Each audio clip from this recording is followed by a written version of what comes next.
بسم اللہ الرحمن الرحیم الصلاۃ والسلام علیک یا رسول اللہ وعلی آلک وصحابک یا حبیب اللہ الصلاۃ والسلام علیک یا نبی اللہ وعلی آلک وصحابک یا نور اللہ صلی اللہ تعالی علیہ وآلہ وسلم۔ فرمان مصطفیٰ صلی اللہ تعالی علیہ وسلم ہے، بے شک اللہ کے کچھ فرشتے زمین میں سیر و سیاحت کرتے ہیں جو میری امت کا سلام مجھ تک پہنچاتے ہیں۔ صلو علی الحبیب صلی اللہ تعالی علیہ وآلہ وسلم۔ تو ناظرین، آج کا جو ہمارا موضوع ہے وہ ہے جنتی لاٹھی۔ وہ مقدس لاٹھی ہے جس کو عصائے موسیٰ کہتے ہیں۔ اس کے ذریعے آپ کے بہت سے معجزات کا ظہور ہوا جن کو قرآن مجید نے مختلف عنوانوں کے ساتھ بارہا بیان فرمایا ہے۔ اس مقدس لاٹھی کی تاریخ بہت قدیم ہے جو اپنے دامن میں سینکڑوں ان تاریخی واقعات کو سمیٹے ہوئے ہیں جن میں عبرتوں اور نصیحتوں کے ہزاروں نشانات ستاروں کی طرح جگمگا رہے ہیں، جن سے اہل نظر کو بصیرت کی روشنی اور ہدایت کا نور ملتا ہے۔ یہ لاٹھی حضرت موسیٰ علیہ السلام کے قد برابر 10 ہاتھ لمبی تھی اور اس کے سر پر 2 شاخیں تھی جو رات میں مشعل کی طرح روشن ہو جایا کرتی تھی۔ یہ جنت کے درخت پیلو کی لکڑی سے بنائی گئی اور حضرت آدم علیہ السلام نے اپنے ساتھ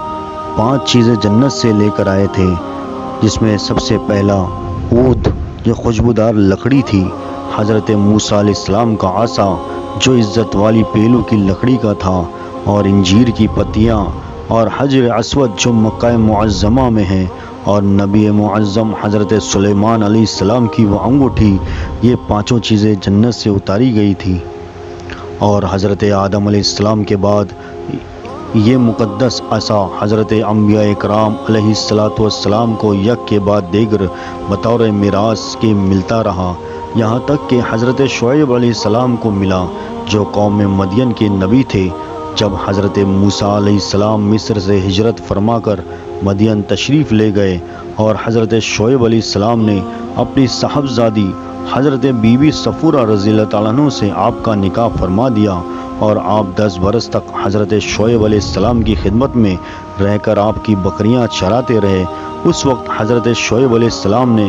حکم خداوندی سے مطابق آپ کو یہ مقدس عصا عطا فرمایا۔ جب آپ اپنی زوجہ محترمہ کو ساتھ لے کر مدین سے مصر اپنے وطن کے لیے روانہ ہوئے اور وادی مقدس مقام طویہ میں پہنچے، اللہ تعالیٰ نے اپنی تجلی سے آپ کو سرفراز فرما کر منصب رسالت کے شرف سے سر بلند فرمایا۔ یہ تعالیٰ نے جس طرح آپ سے کلام فرمایا، قرآن مجید نے اس کو اس طرح بیان کیا۔ تیرے دائنے ہاتھ میں کیا ہے؟ اے موسیٰ، عرض کی، یہ میرا عصا ہے، میں اس پر تکیہ لگاتا ہوں اور اس سے اپنی بکریوں پر پتے جھاڑتا ہوں، اور میرے اس میں اور کام ہیں۔ اس آیت کی تشریح پر حضرت علامہ ابو البرکات عبداللہ بن احمد نصفی علیہ رحمۃ اللہ نے فرمایا کہ اس کو ہاتھ میں لے کر اس کے سہارے چلنا، اس سے بات چیت کر کے دل بہلانا، دن میں اس کا درخت بن کر آپ پر سایہ کرنا، رات میں اس کی دونوں شاخوں کا روشن ہو کر آپ کو روشنی دینا، اس سے دشمنوں، درندوں اور سانپوں بچھوؤں کو مارنا، کنویں سے پانی بھرنے کے وقت اس کا رسی بن جانا اور اس کی دونوں شاخوں کا ڈول بن جانا، بوقت ضرورت اس کا درخت بن کر حسب خواہش پھل دینا، اس کو زمین میں گاڑ دینے سے پانی نکلنا۔ حضرت موسیٰ علیہ السلام کی اس مقدس لاٹھی سے ظہور ہوا، مگر جب آپ فرعون کے دربار میں ہدایت فرمانے کی غرض سے تشریف لے گئے اور اس نے آپ کو جادوگر کہہ کر جھٹلایا، تو آپ کے اس عصے کے ذریعے بڑے بڑے معجزات کا ظہور شروع ہو گیا، جن میں سے کچھ معجزات کا ذکر ہم یہاں بیان کرتے چلے کہ فرعون نے ایک میلہ لگوایا اور اپنی پوری سلطنت کے تمام جادوگروں کو جمع کر کے حضرت موسیٰ علیہ السلام کو شکست دینے کے مقابلے پر لگا دیا، اور اس میلے کے ازدحام میں جہاں لاکھوں انسانوں کا مجموعہ تھا، ایک طرف جادوگروں کا ہجوم اپنی جادوگری کا سامان لے کر جمع ہو گیا، اور جادوگروں کی فوج کے مقابلے میں حضرت موسیٰ علیہ السلام تنہا ڈٹ گئے۔ جادوگروں نے فرعون کی عزت کی قسم کھا کر اپنے جادو کی لاٹھیوں اور رسیوں کو پھینکا تو ایک دم وہ لاٹھیاں اور رسیاں سانپ بن کر پورے میدان میں ہر طرف فنکارے مارتے دوڑنے لگی، اور پورا مجموعہ خوف و ہراس میں بدحواس ہو کر ادھر ادھر بھاگنے لگا، اور فرعون اس کے تمام جادوگر اس کرتب کو دکھا کر اپنی فتح کے گھمنڈ اور غرور کے نشے میں بدمست ہو گئے، اور خوشی شادمانی سے تالیاں بجا بجا کر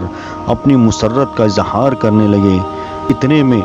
حضرت موسیٰ علیہ السلام نے خدا کے حکم سے اپنی مقدس لاٹھی کو ان سانپوں کے ہجوم میں ڈال دیا تو یہ لاٹھی ایک بہت بڑا اور نہایت ہیبت ناک اژدہا بن کر جادوگروں کے تمام سانپوں کو نگل گیا۔ یہ معجزہ دیکھ کر تمام جادوگر اپنی شکست کا اعتراف کرتے ہوئے سجدے میں گر پڑے اور بآواز بلند یہ اعلان کرنا شروع کر دیا کہ ہم سب حضرت ہارون اور حضرت موسیٰ علیہ السلام کے رب پر ایمان لائے۔ اس پر اللہ تعالیٰ نے اپنے پاک مقدس کلام میں یوں بیان فرمایا،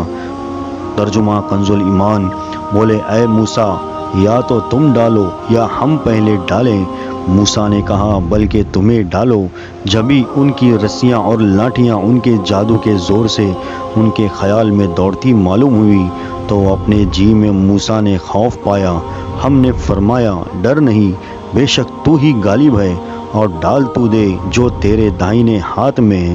اور ان کی بناوٹوں کو نگل جائے گا۔ وہ جو بنا کر لائے ہیں وہ تم جادوگر کا فریب ہے، اور جادوگر کا بھلا نہیں ہوتا۔ کہیں آوے تو سب جادوگر سجدے میں گرا لیے گئے، بولے ہم اس پر ایمان لائے جو ہارون اور موسیٰ کا رب ہے۔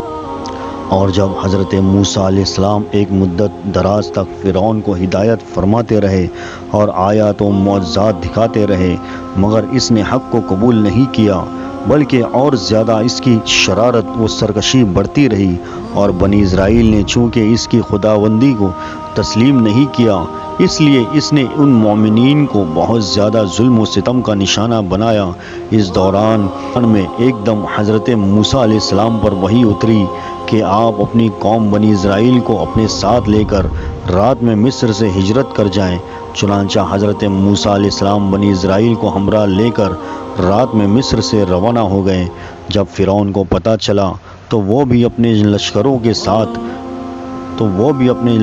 کو ساتھ لے کر بنی اسرائیل کی گرفتاری کے لیے چل پڑا۔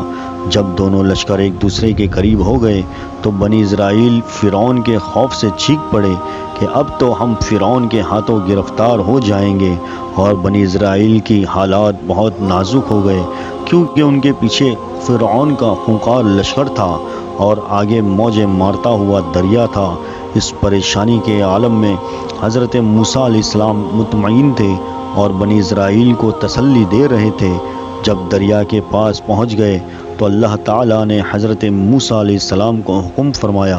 کہ تم اپنی لاٹھی دریا پر مار دو۔ چنانچہ جو نہیں آپ نے دریا پر لاٹھی ماری تو فوراً ہی دریا میں 12 سڑکیں بن گئی، اور بنی اسرائیل ان سڑکوں پر چل کر سلامتی کے ساتھ دریا سے پار گئے۔ فرعون جب دریا کے قریب پہنچا اور اس نے دریا کی سڑکوں کو دیکھا تو وہ بھی اپنے لشکروں کے ساتھ ان سڑکوں پر چل پڑا، مگر جب فرعون اور اس کا لشکر دریا کے بیچ میں پہنچا تو اچانک دریا موجیں مارنے لگا اور سب سڑکیں ختم ہو گئی، اور فرعون اپنے لشکروں سمیت دریا میں غرق ہو گیا۔ اور اس واقعے کو قرآن مجید نے کچھ یوں بیان فرمایا، اور ترجمہ کنز ایمان، پھر جب آمنا سامنا ہوا دونوں گروہوں کا، موسیٰ والوں نے کہا ہم کو انہوں نے آ لیا۔ موسیٰ نے فرمایا یوں نہیں، بے شک میرا رب میرے ساتھ ہے،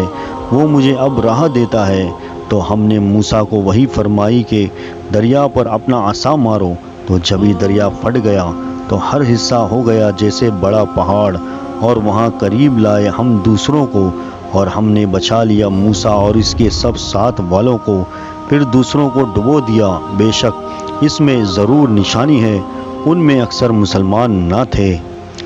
بنی اسرائیل کا اصل وطن ملک شام تھا، لیکن حضرت یوسف علیہ السلام کے دور حکومت میں یہ لوگ مصر میں آ کر آباد ہو گئے، اور ملک شام پر قوم عمالقہ کا تسلط اور قبضہ ہو گیا۔ جب بدترین قسم کے کفار تھے جو بدترین قسم کے کفار تھے، جب فرعون دریائے نیل میں غرق ہو گیا اور حضرت موسیٰ علیہ السلام کو فرعون کے خطرات سے اطمینان ہو گیا تو اللہ تعالیٰ نے حکم دیا کہ قوم عمالقہ سے جہاد کر کے ملک شام کو ان کے قبضے و تسلط سے آزاد کرائیں۔ چنانچہ آپ 6 لاکھ بنی اسرائیل کی فوج لے کر جہاد کے لیے روانہ ہو گئے، مگر ملک شام کی حدود میں پہنچ کر بنی اسرائیل پر قوم عمالقہ کا ایسا خوف سوار ہو گیا کہ بنی اسرائیل ہمت ہار گئے اور جہاد سے منہ پھیر لیا۔ اس نافرمانی پر اللہ تعالیٰ نے بنی اسرائیل کو یہ سزا دی کہ یہ لوگ 40 برس تک میدان طیٰ میں بھٹکتے اور گھومتے پھرے اور اس میدان سے باہر نہ نکل سکے۔ حضرت موسیٰ علیہ السلام بھی ان لوگوں کے ساتھ میدان طیٰ میں تشریف فرما تھے۔ جب بنی اسرائیل اس بے آب و گیا میدان میں بھوک و پیاس کی شدت سے بے قرار ہو گئے تو اللہ تعالیٰ نے حضرت موسیٰ علیہ السلام کی دعا سے ان لوگوں کے کھانے کے لیے من و سلوہ آسمان سے اتارا۔ من شہد کی طرح ایک قسم کا حلوہ تھا اور سلوہ بھنی ہوئی بٹیرے تھی۔ کھانے کے بعد جب یہ لوگ پیاس سے بے تاب ہونے لگے اور پانی مانگنے لگے تو حضرت موسیٰ علیہ السلام نے پتھر پر اپنا عصا مار دیا تو اس پتھر میں 12 چشمے پھوٹ کر بہنے لگے اور بنی اسرائیل کے 12 خاندان اپنے اپنے ایک چشمے سے پانی لے کر خود بھی پینے لگے اور اپنے جانوروں کو بھی پلانے لگے، اور پورے 40 برس تک یہ سلسلہ جاری رہا۔ یہ حضرت موسیٰ علیہ السلام کا معجزہ تھا جو عصا اور پتھر کے ذریعے ظہور میں آیا۔ قرآن مجید نے اس واقعے کو یوں بیان فرمایا اور ترجمہ کنز ایمان: اور جب موسیٰ نے اپنی قوم کے لیے پانی مانگا تو ہم نے فرمایا اس پتھر پر اپنا عصا مارو، فوراً اس میں سے 12 چشمے بہہ نکلے۔ ہر گروہ نے اپنا گھاٹ پہچان لیا۔ یہ ہیں حضرت موسیٰ علیہ السلام کی مقدس لاٹھی کے ذریعے ظاہر ہونے والے وہ تینوں عظیم الشان معجزات جن کو قرآن کریم نے مختلف الفاظ اور متعدد عنوانوں کے ساتھ بار بار بیان فرما کر لوگوں کے لیے عبرت اور ہدایت کا سامان بنا دیا۔ تو اللہ تعالی حضرت موسیٰ علیہ السلام کے صدقے ہم سب کی مغفرت فرما۔ ہماری اللہ کی بارگاہ میں دعا ہے اللہ تعالی ہم پر، ہمارے ناظرین پر اور تمام امت مسلمہ پر حضرت موسیٰ علیہ السلام کی نظر کرم فرمائے۔